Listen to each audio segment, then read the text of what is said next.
ഞാനും വളർന്നു ഇതേപോലെ തന്നെ അച്ഛനും അമ്മയും, കാരണം രണ്ടുപേരും ഹോസ്പിറ്റൽ ഫീൽഡിലായിരുന്നു. അപ്പോൾ അമ്മ നേഴ്സും അച്ഛൻ അതിൻ്റെ തന്നെ ഹോസ്പിറ്റൽ മാർക്കറ്റിംഗ് മാനേജ്മെന്റ് ആയതുകൊണ്ട് ഇവർ ഓരോ ജില്ലകളിൽ പറന്ന് നടക്കുന്ന സമയത്ത് ഞാനും വളർന്നത് എൻ്റെ അമ്മമ്മയുടെ കൂടെയാണ്. അപ്പോൾ ചെറുപ്പം മുതലേ എന്താ പറയുക, അത് മൂത്തതായിരുന്നു. എനിക്ക് രണ്ടാമതൊരു കുട്ടിയില്ല, ആ സമയത്ത് ഉണ്ടായിട്ടുമില്ല. കൂടുതൽ സമയത്തും ഒറ്റയ്ക്ക് തന്നെയായിരുന്നു എല്ലാം ചെയ്തുകൊണ്ടിരുന്നത്. അപ്പോൾ തൊട്ടടുത്ത് വീട്ടുകാരുണ്ടോ? ഇല്ല. കൂടപ്പറപ്പുണ്ടോ? ഇല്ല. അമ്മൂമ്മയാണ് എന്നെ വളർത്തുന്നത്. അപ്പം അമ്മൂമ്മയാണ് ഒബ്വിയസ്ലി കാര്യങ്ങൾ ഹാൻഡിൽ ചെയ്യുന്നുണ്ടാവുക. അപ്പം അമ്മയ്ക്കും അച്ഛനും തീർച്ചയായും ഞങ്ങൾ പോയിട്ട് വളർത്താമെങ്കിൽ അതിനുള്ള കാശും കാര്യങ്ങളും ഉണ്ടാക്കി പറ്റും. തീർച്ചയായും എല്ലാ പാരൻസും അതിൻ്റെ ഒരു തത്രപ്പാടിൽ തന്നെയായിരുന്നു. എൻ്റെ പാരൻസിനും അതിന് കുറ്റബോധം ഇപ്പോഴും ഉണ്ട്. ഇപ്പോഴും അമ്മ ഓടി നടന്ന് ജോലി ചെയ്യുമ്പോഴും ആഴ്ചയിൽ ഒരിക്കലോ മാസത്തിലൊരിക്കലോ കണ്ടാലായി.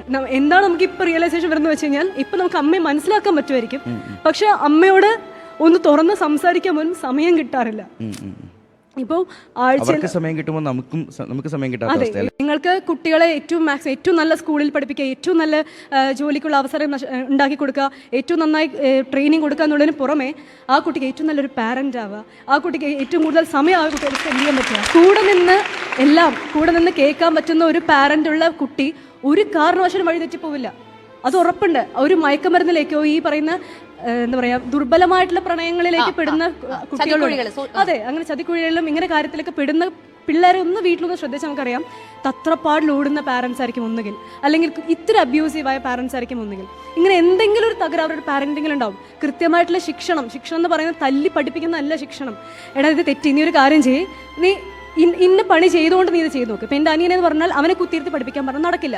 പക്ഷെ അവൻ ദോശ ചുടുന്ന സമയത്ത് അവനെ പറഞ്ഞുകൊണ്ടിരുന്ന അവൻ നന്നായി ഓർക്കും. ഓരോ കുട്ടികളും ഓരോ രീതിയിലാണ്. എനിക്ക് ഇരുന്ന് പഠിക്കണം, എൻ്റെ അനിയൻ നടന്ന് പഠിക്കും, മൂടി പഠിക്കും. അവൻ കിനസ്തെറ്റിക്കാണ്. അവർ ഓരോരുത്തരുടെയും ആവശ്യങ്ങൾ അനുസരിച്ച് അത് പാരൻസിനെ തിരിച്ചറിയാൻ പറ്റുള്ളൂ. കാരണം പാരൻസ് ആണ് ഫുൾ ടൈം അവരുടെ കൂടെയുള്ളത്.